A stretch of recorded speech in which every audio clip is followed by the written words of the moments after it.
Welcome to edit your soul. आज सुबह अपनी हिदायत और रहनुमाई के लिए देखेंगे अमाल की किताब और उसका बाब नंबर 9। नवा बाब, साउल का मसीह पर ईमान लाना। और साउल जो अभी तक खुदावंद के शागिर्दों के धमकाने और कत्ल करने की धुन में था, सरदार काहिन के पास गया और उससे दमिश्क के इबादत खानों के लिए इस मजमून के खत मांगे कि जिनको वो इस तरीक पर पाए, खा मर्द खा औरत, उनको बांधकर यरूशलेम में लाए। जब वो सफर करते करते दमिश्क के नजदीक पहुंचा तो ऐसा हुआ कि यकायक आसमान से एक नूर उसके गिरदा गिर्द आ चमका और वो जमीन पर गिर पड़ा और ये आवाज सुनी कि आए साउल, तू मुझे क्यों सताता है? उसने पूछा, आए खुदावंद, तू कौन है? उसने कहा, मैं यीशु हूं जिसे तू सताता है। मगर उठ, शहर में जा और जो तुझे करना चाहिए वो तुझसे कहा जाएगा। जो आदमी उसके हमराह थे वो खामोश खड़े रह गए, क्योंकि आवाज तो सुनते थे मगर किसी को देखते ना थे। और साउल जमीन पर से उठा, लेकिन जब आंखें खोली तो उसको कुछ न दिखाई दिया और लोग उसका हाथ पकड़कर दमिश्क में ले गए और वो 3 दिन तक ना देख सका और ना उसने खाया न पिया। दमिश्क में हननिया नाम एक शागिर्द था। उससे खुदावंद ने रोया में कहा कि ऐ हननिया। उसने कहा, ऐ खुदावंद, मैं हाजिर हूं। खुदावंद ने उससे कहा, उठ, उस कूचे में जा जो सीधा कहलाता है और यहूदा के घर में साउल नाम तरसी को पूछ ले, क्योंकि देख वो दुआ कर रहा है। और उसने हननिया नाम एक आदमी को अंदर आते और अपने ऊपर हाथ रखते देखा है, ताकि फिर भी ना हो।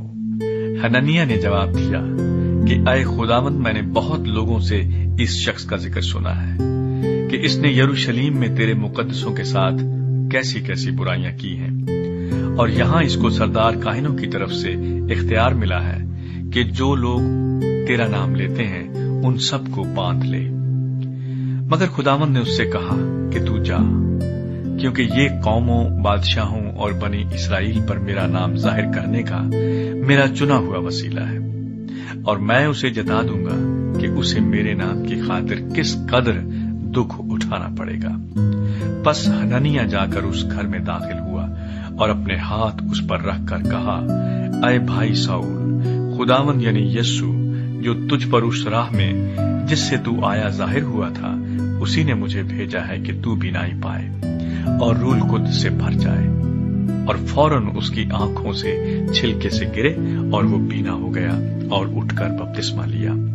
फिर कुछ खाकर ताकत पाई।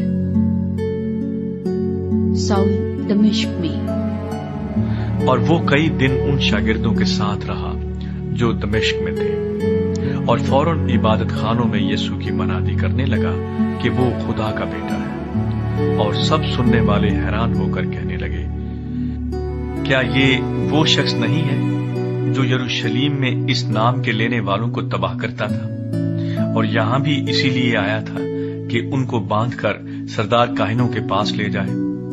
लेकिन साउल को और भी कुव्वत हासिल होती गई, और वो इस बात को साबित करके कि मसीह यही है, दमिश्क के रहने वाले यहूदियों को हैरत दिलाता रहा।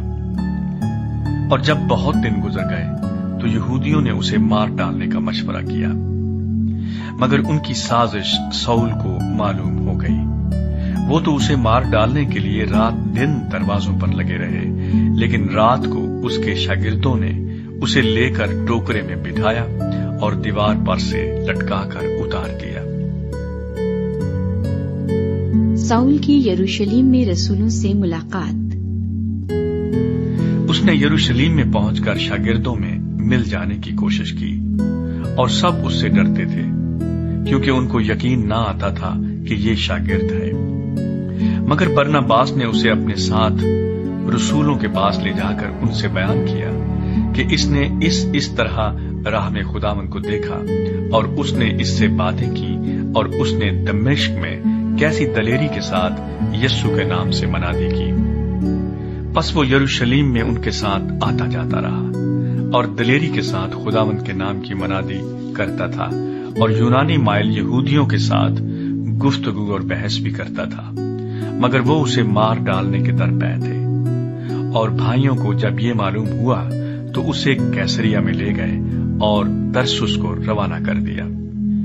बस तमाम यहूदिया और गलील और सामरिया में कलीसिया को चैन हो गया और उसकी तरक्की होती गई और वो खुदावंद के खौफ और रूल कुद्स की तसल्ली पर चलती और बढ़ती जाती थी।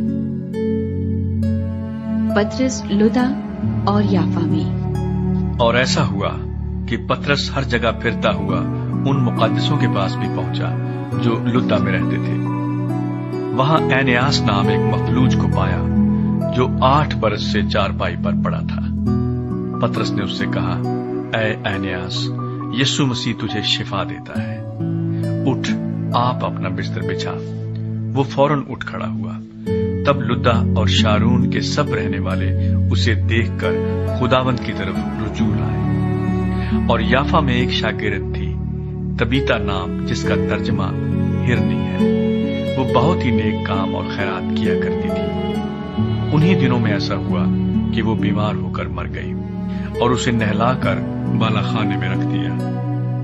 और चूंकि लुद्दा याफा के नजदीक था, शागिर्दों ने ये सुनकर कि पतरस वहां है, 2 आदमी भेजे और उससे दरखास्त की कि हमारे पास आने में देर ना कर। पतरस उठकर उनके साथ हो लिया। जब पहुंचा तो उसे बालाखाने में ले गए और सब बेवाएं रोती हुई उसके पास आ खड़ी हुई और जो कुर्ते और कपड़े हिरनी ने उनके साथ में रहकर बनाए थे दिखाने लगी।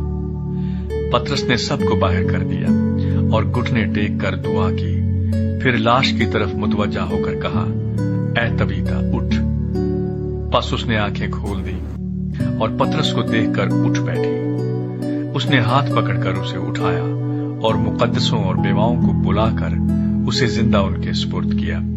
ये बात सारे याफा में मशहूर हो गई और वो तेरे खुदावंद पर ईमान ले आए। और ऐसा हुआ कि वो बहुत दिन याफा में शमाउन नाम दबाग के यहाँ रहा। खुदावंद के जिंदा पाक कलाम का पढ़ा और सुना जाना हम सबों के लिए बायसे बरकत हो। आमीन।